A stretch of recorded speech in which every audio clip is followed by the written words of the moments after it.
Hello friends, আজকে একটা নিরামিষ রেসিপি শেখাবো। আজকে আমরা বানাবো কুমড়োর ডাল। আমার অত্যন্ত পছন্দের একটা রেসিপি। তোমরা তাড়াতাড়ি কমেন্টে লিখে ফেলো যে কে কে কুমড়োর ডাল বাড়িতে বানিয়েছো।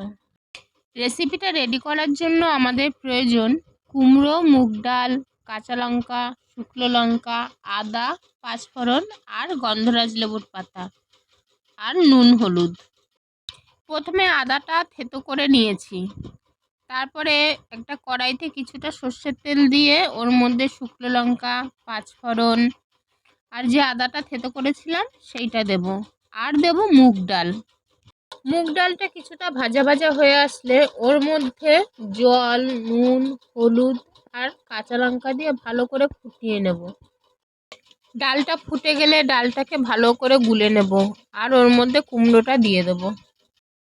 কুমড়োটা সেদ্ধ হয়ে গেলে গন্ধরাজ লেবুর পাতা দিয়ে দেবো, যাতে একটা সুন্দর স্মেল আসে। পরে লেবুর পাতাগুলো তুলে নিয়ে ধনেপাতা দিয়ে দেবো। তাহলেই রেডি আমাদের কুমড়োর ডাল।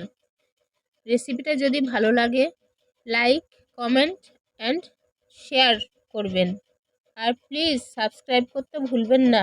Tata, bye bye.